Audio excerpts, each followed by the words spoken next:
This day is given to us beyond anything we could create or earn.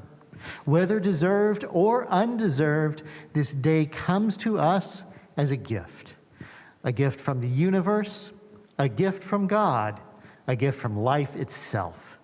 So come and let us worship with gratitude for this and so many gifts, with humility for our shortcomings, resilience to face the challenges ahead, and let us worship with hope that we will continue to transform our lives and to transform our world.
So welcome to the Unitarian Church. My name is Nathan. I'm one of your ministers. On this King Sunday, we got a full house, an empty house, but all of your ministers are here.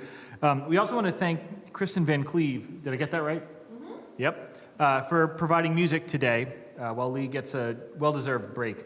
Some things for you to know. First of all, we are still doing middle hour, but it's going to be cold. We are also going to do the 11:30 service outside. Bundle up. I went to school in Chicago. Leslie went to school in Chicago. It's possible to be outside in this weather and enjoy a good worship service, but just wear a lot of stuff. So if you want to come at 11:30, wear as much as you can possibly imagine. Come on out. We've done this outside. Christmas Eve was great, I think, I've heard. But the last 3 weeks we've done outside, and they've all been inclement weather. So I don't know who we've lost our bargain with, but we're still going to persevere through. Another thing that's happening during the middle hour is we are having a town hall on the budget. So to fill you in, you pledge to the church. You vote on the budget at the congregational meeting on the 31st. So before that, you have 2 opportunities to actually hear about the budget today between the services and on the 25th. Also, Leslie may be doing art depending on how cold it is outside. So there's lots of reasons for you to hang up your YouTube phone and come right on over here as soon as it's done. Ooh, I think I got all of it in there. Glad you're with us. Let's go ahead and hear from Abel.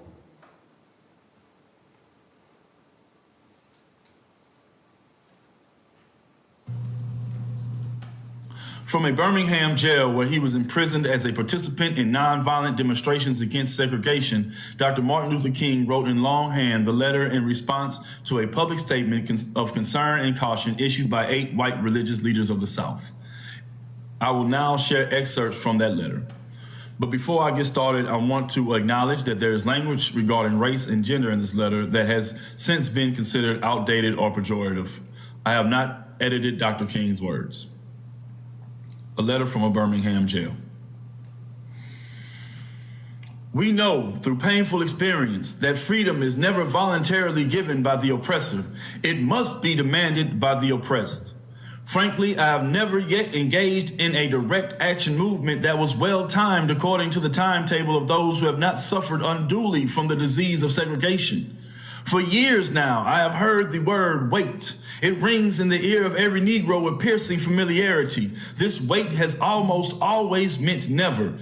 It has been a tranquilizing thalidomide, relieving the emotional stress for a moment only to give birth to an ill-formed infant of frustration. We must come to see with the distinguished jurist of yesterday that justice too long delayed is justice denied. We have waited for more than 340 years for our God-given constitutional rights. The nations of Asia and Africa are moving with jet-like speed towards the goal of political independence, and we still creep at horse and buggy pace towards the gaining of a cup of coffee at a lunch counter.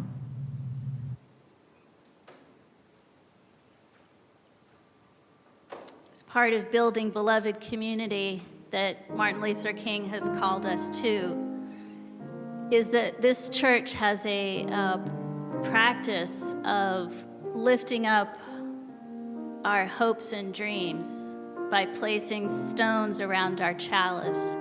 So I invite you now to place stones through the YouTube capability in the chat, and I will place stones for you.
We now light the chalice of our liberal religious heritage. Please say after me the words. With hope to build a better world, we light this flame. Its light is a symbol of the power of love.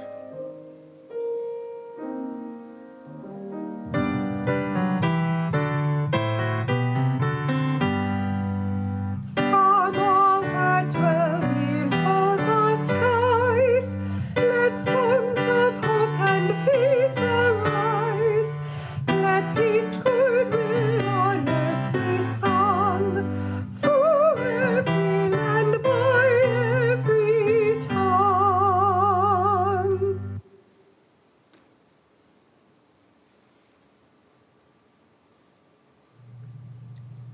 have seen in the 20th century is the release of Nelson Mandela from 27 years of imprisonment, fist raised in victory, South African spirit, still soaring high.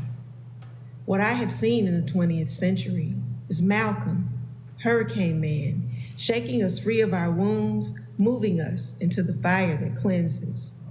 What I have seen in the 20th century is Fannie Lou Hamer, bathing her flesh in freedom, arresting the old South with her vision for a new South. What I have seen in the 20th century is Martin, a nonviolent man silenced by violence, sequestering our eyes on mountaintops.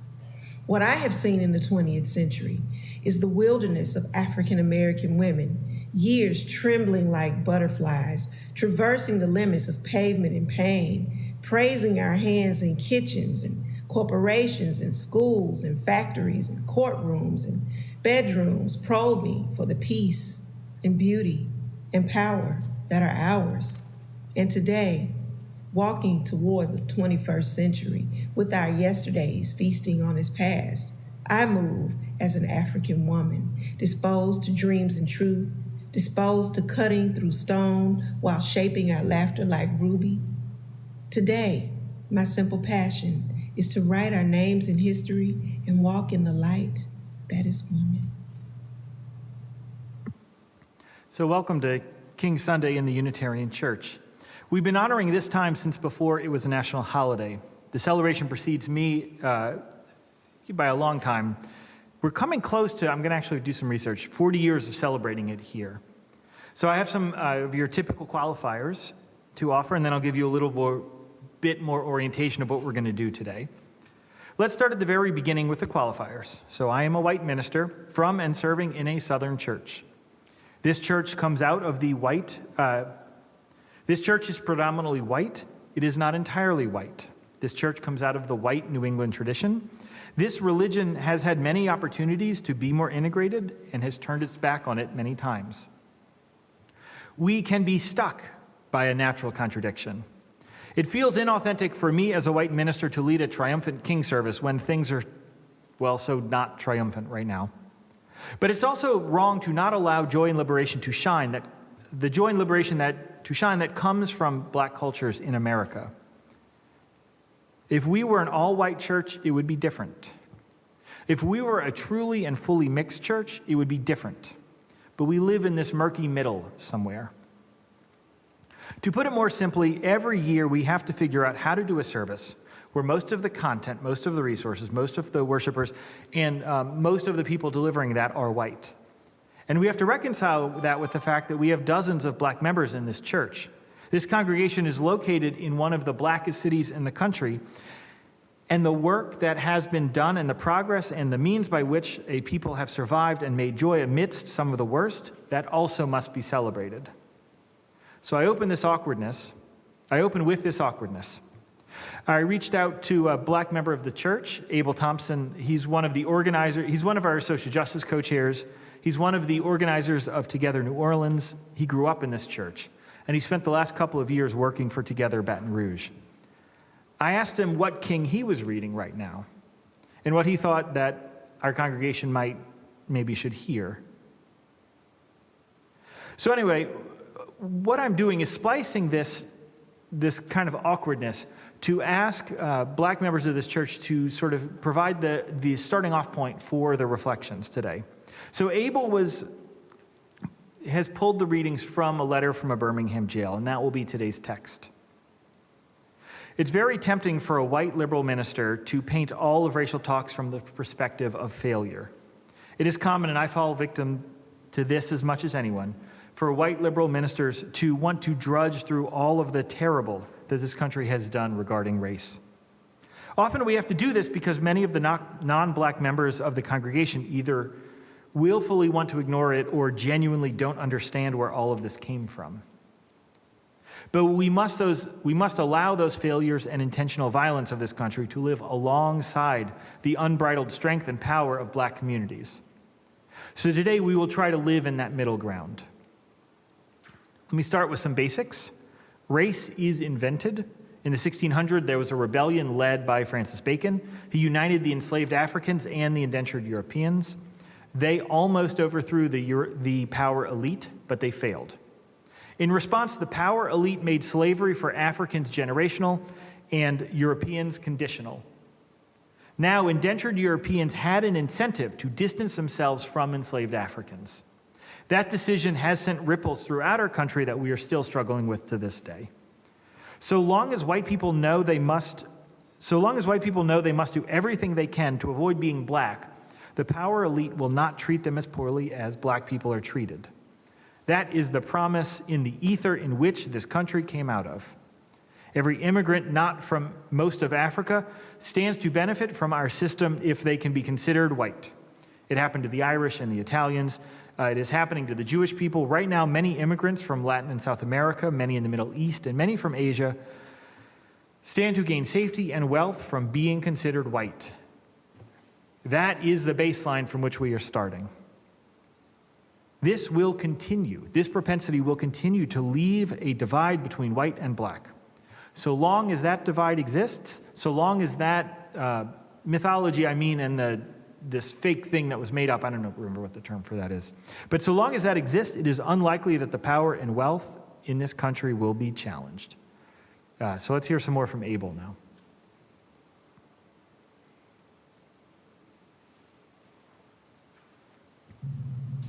I guess it is easy for those who have never felt the stinging darts of segregation to say wait. But when you have seen vicious mobs lynch your mothers and fathers at will and drown your sisters and brothers at whim, when you have seen hate-filled policemen curse, brutalize, kick, and even kill your brothers and sisters with impunity, when you see the vast majority of 20 million Negro brothers smothering in an airtight cage of poverty in the midst of an affluent society, when you suddenly find your tongue twisted and your speech stammering as you seek to explain to your 6-year-old daughter why she could not go to the public amusement park that has just been advertised on television, and see tears welling up in her little eyes when she is told that Funtown is closed to colored children, and see the depressing clouds of inferiority begin to form in her little mental sky, and see her begin to distort her little personality by unconsciously developing a bitterness towards white people, when you have to concoct an answer to a 5-year-old son asking an agonizing pathos, "Daddy, why do white people treat colored people so mean?" When you take a cross-country drive and find it necessary to sleep night after night in the uncomfortable corners of your automobile because no hotel will accept you, when you are humiliated day in and day out by nagging signs reading white and colored, when your first name becomes nigga and your middle name becomes boy, however old you are, and your last name becomes John, and your wife and mother are never given the respected title of Mrs. When you are harried by day and haunted by night by the fact that you are a Negro living constantly at tiptoe stance, never knowing what to expect next, and plagued with inner fears and outer resentments, when you are forever fighting a degenerating sense of nobodiness, then you will understand why we find it difficult to wait. There comes a time when the cup of endurance runs over and men are no longer willing to be plunged into the abyss of injustice while they experience the bleakness of corroding despair. I hope you can understand our legitimate and unavoidable impatience.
So most of my life has been spent trying to figure Louisiana out.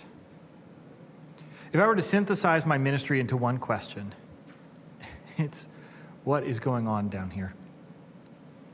It is impossible to figure Louisiana out without understanding race.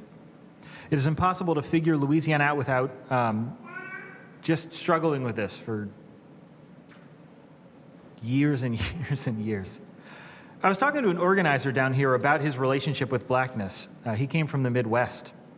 Most of what he was taught about black people and black culture was from the consumerist viewpoint.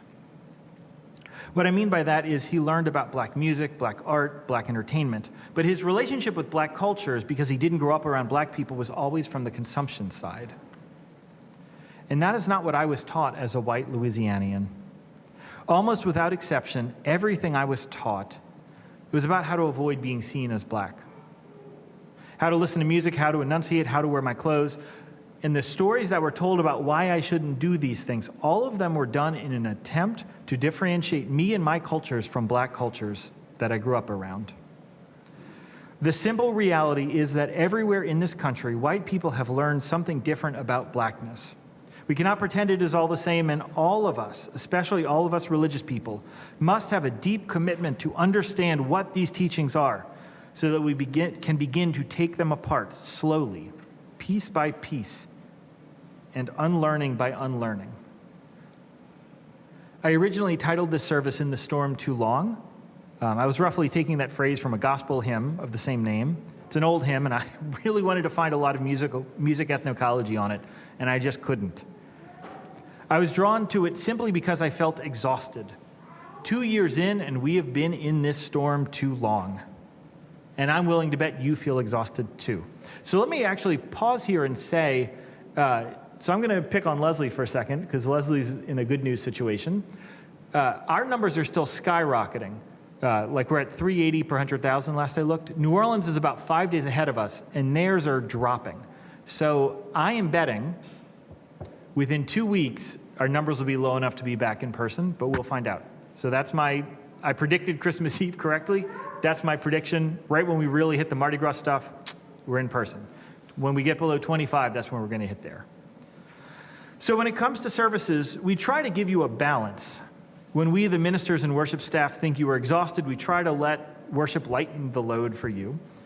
We try to have fun and interesting topics that leave you feeling excited. And when we think you have the emotional stamina to do the harder lifts, then we do them. Next month's going to be a lot of Mardi Gras, so that means a lot of the fun and light stuff. But this time period, we're supposed to do the heavy lift services.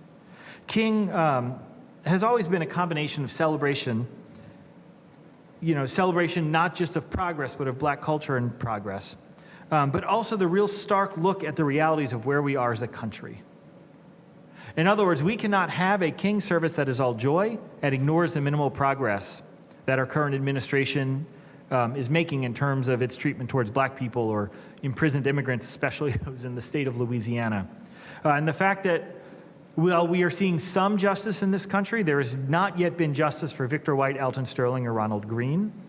And considering the bizarre combination of progress we've seen in racial understanding in this country, combined with a complete abstinence towards ever even acknowledging that race exists, combining that with the highest spike in cases our country has ever seen, with the fact that with the threat of hospitals filling up, my own coping with a very light viral load of a diagnosis that something that I've been told to be scared of for 2 years, and the fact that every grocery store I go into, almost without exception, most of the people not wearing masks are white. That's the thing I'm still processing. But because of all of this, I just feel exhausted, and I bet you feel exhausted too. So today, I hope that we can strike that balance between real looks into who we are as a denomination, who we are as a people, and to ask the question of what does King Legacy say to us as modern-day Unitarian Universalists? And to look at where we stand with the state of the world and the reality that all of us are tired and ready for a break.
will now join me in a moment of prayer, centering in your body in the way that feels right for you to connect with the divine and the sacred. Spirit of life, love, and liberation, we are so grateful for the many leaders of the movement, leaders of color who have invited us in to a different type of listening, to a different way of loving.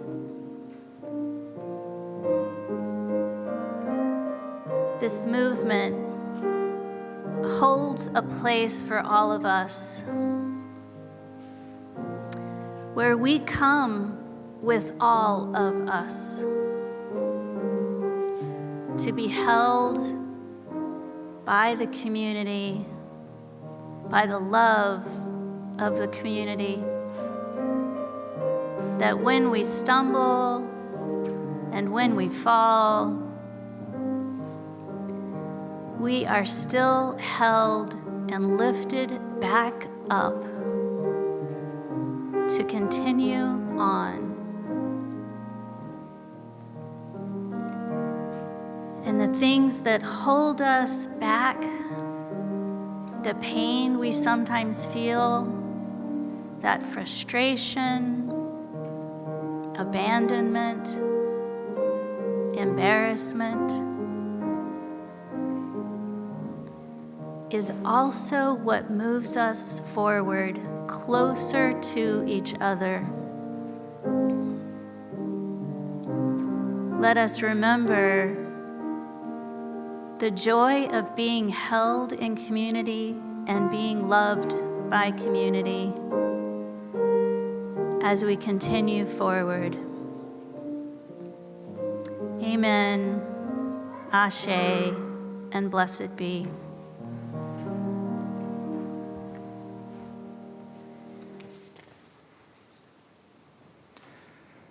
So let me start this section by telling you it's going to end with me talking about money in a very awkward transition.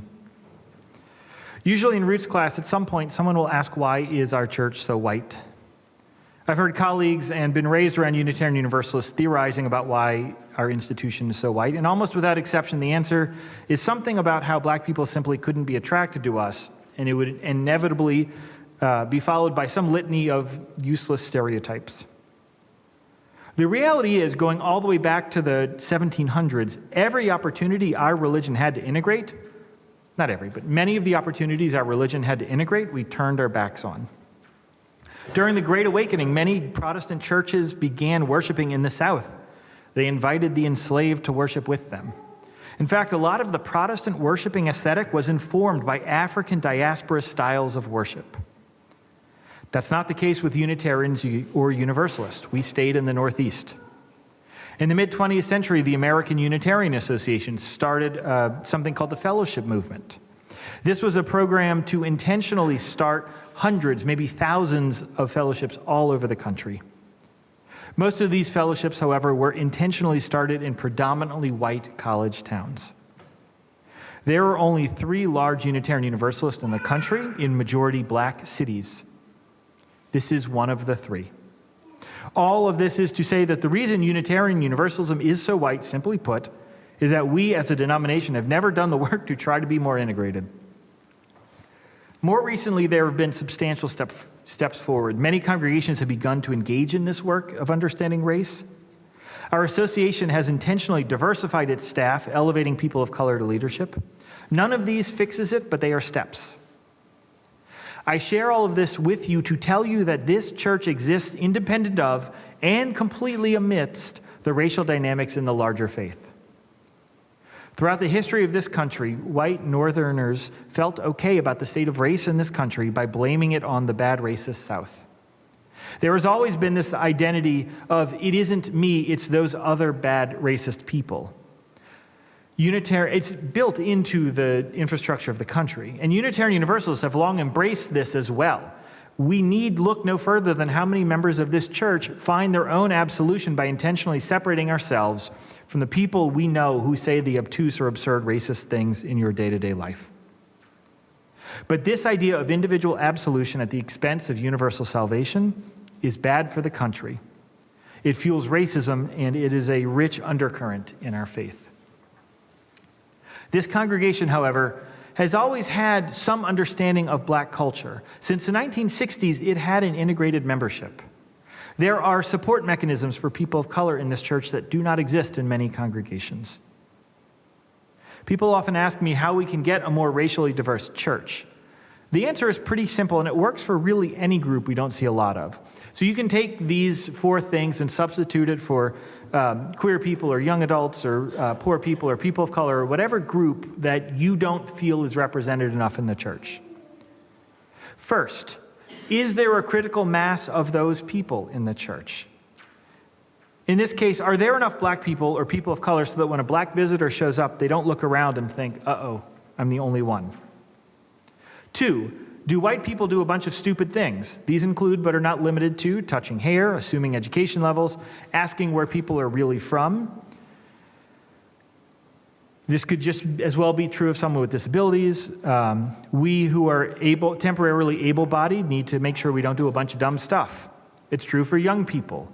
Those of us who are older need to not, for example, if we see a young visitor, someone who's probably in college, don't offer them to take them to the high school youth group, for example. The third thing that we need is that people of color, or whatever group we are talking about, need to be able to be fully human in this congregation. That means they need the freedom to be both black and just a Unitarian Universalist. This means having representative cultures appropriately expressed, but individuals not being turned to as the sole arbiter of their culture. And the final way to make it a more diverse church is to live a more integrated life. The most effective way we get visitors and new members is when you bring a friend. That is more effective than advertising, recruitment, campus ministry, billboards, anything you can think of. About 15 years ago, we did this huge advertising campaign in Houston. Billboards everywhere, ads in Time Magazine, mailers, everything. None of the churches are substantially any bigger today than they were then because of that movement. Bringing a friend is how you grow a church. If most of the members of this church do not have friends who are people of color or in a different economic status than you are or different age or whatever the thing is, then we are going to continue to have a church that is not as diverse as the city we live in. If we are living a segregated life, we have a segregated church. Once again, this church is charting ground that many others are not. We have opportunities that many congregations do not. Many of you have done the work, have avoided saying the dumb things, have lived an integrated life, and are committed to this church. Because this church is located in a black city, and because this church has a critical mass of black people, we have a chance to do real experiments in integration and Unitarian Universalism. Which leads me to the awkward transition about money. I mentioned it in the Wednesday email for those of you who are trying to collect all of the media we send out.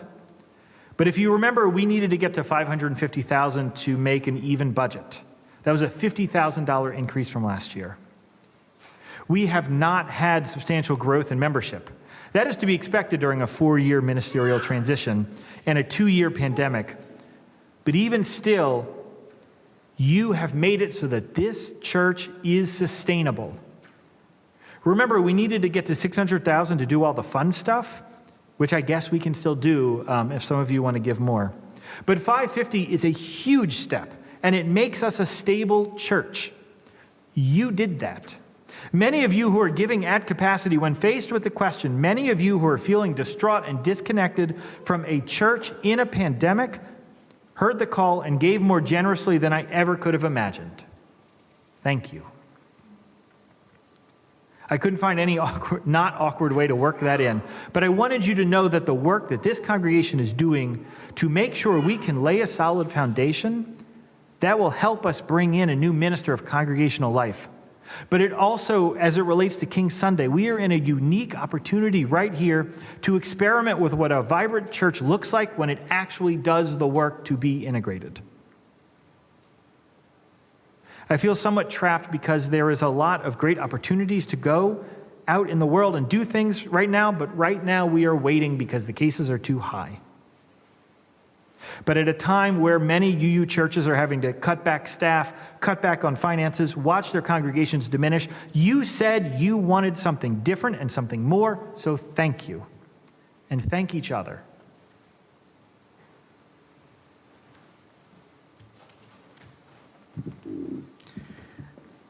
And we have an opportunity to share in so many ways in building that beloved community, in strengthening the ability of this congregation to support not only its own good works, but also the mission of others in the larger community that are doing good works in accordance with our values, in harmony with our values. And in particular this month, I'm pleased that in a moment we will be collecting the offering, receiving the offering, that we will be sharing with the organization that you're about to hear more about in this video, Dialogue on Race Louisiana. Thank you. Dialogue on Race Louisiana is an organization committed to eliminating racism. The means are open, honest, and brave conversations centered on common readings and facilitated by a pair of trained facilitators. Over the years, some in our congregation at UCBR have participated in Dialogue on Race. I encourage you to keep the conversation going, and I hope more will participate this year. Talk is action.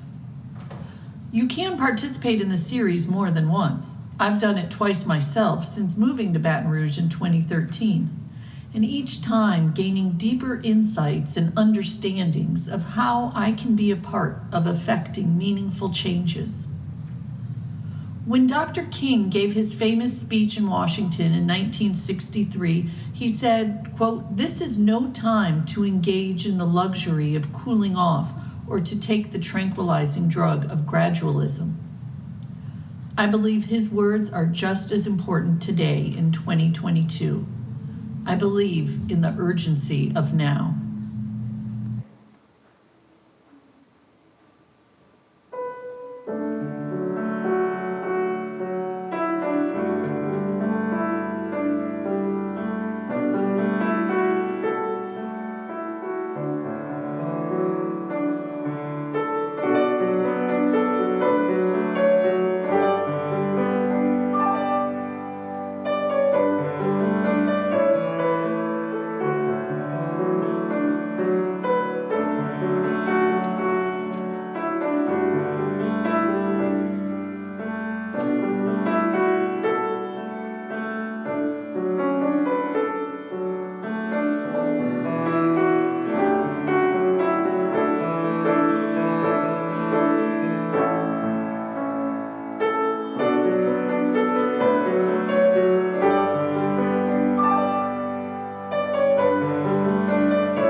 It is the strangely irrational notion that there is something in the very flow of time that will inevitably cure all ills. Actually, time is neutral. It can be used either destructively or constructively. I am coming to feel that people of ill will have used time much more effectively than the people of goodwill. We will have to repent in this generation, not merely for the vitriolic words and actions of the bad people, but for the appalling silence of the good people. We must come to see that human progress never rolls in on the wheels of inevitability. It comes through the tireless efforts and persistent work of men willing to be co-workers with God. And without this hard work, time itself becomes an ally of the forces of social stagnation. I hope that the church as a whole will meet the challenge of this decisive hour. But even if the church does not come to the aid of justice, I have no despair about the future. I have no fear about the outcome of our struggle in Birmingham. Even if our motives are presently misunderstood, we will reach the goal of freedom in Birmingham and all over this nation, because the goal of America is freedom. Abused and scorned though we may be, our destiny is tied up with the destiny of America. Before the Pilgrims landed at Plymouth, we were here. Before the pen of Jefferson scratched across the pages of history the majestic words of the Declaration of Independence, we were here. For more than 2 centuries, our foreparents labored here without wages. They made cotton king, and they built the homes of their masters in the midst of brutal injustice and shameful humiliation. And yet, out of a bottomless vitality, our people continue to thrive and develop. And the inexpressible cruelties of slavery, and if the inexpressible cruelties of slavery could not stop us, the opposition we now face will surely fail. We will win our freedom because the sacred heritage of our nation and the eternal will of God are embodied in our echoing demands. I keep coming back to this question of how does the King's legacy stay alive in this church? Over the Christmas break, I was at a this is post-COVID, I was at a fairly large event. I saw about 10 or 15 Unitarian Universalists there. You know, I knew which ones were UU. Most of them were wearing masks. Very few other people were. This is challenging because the fewer people who wear masks, the more likely it is for other people not to want to wear them or feel comfortable wearing them. King wasn't asking for white people to feel bad about being white. King was asking for people with power to do the things to make things better. He asked that we stop this tendency that white liberals often lean on, the sort of, I agree, but just not yet. And he asked that he asked that those of us with power use our power to break apart a system that unfairly prioritizes some over others. He was asking for us, especially the white Unitarians, to use our power to become advocates for a world without the travesty of that came from the fallout of Bacon's rebellion. This is perfectly in line with old Universalist theology. None are free until all are free, and none are saved until all are saved. My whole life I was taught black culture was inferior. I was taught this so that I could take my place in the game of white versus black. It took a long time for me to realize that one culture is not superior to another. Different cultures are simply different. They are different expressions, different ways of engaging with the world, different ways of enjoying life, and that is okay. I believe strongly that in this church, we want you to be your full self. Understand whatever cultures you come from. Support those parts of your culture that are healthy, and let this church be countercultural to those parts of your culture that are unhealthy. This is our time to create a more just and more loving world. We practice it here. I know we've been in this storm too long, and I know you might be exhausted. It's okay. We'll get through this. While things are broken, let's build a world that is more in line with one where justice rolls down like waters. In honor of King's legacy, please do what you need to do to understand your place in this thing. Please don't lose hope. Please know that we are getting closer every year to that promised land. We do. Please know that it is okay and right to demand justice right now. Please know that we will get there. Amen.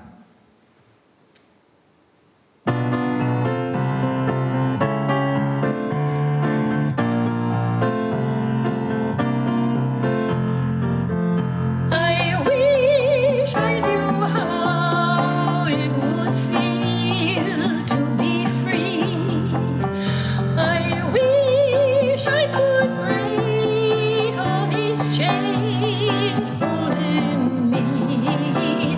I wish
You know, one of the things they teach in Dialogue on Race is that racism is just prejudice plus power. Do your analysis, figure out where your power is, and use it to make this world better. Go in peace, go in love. Amen.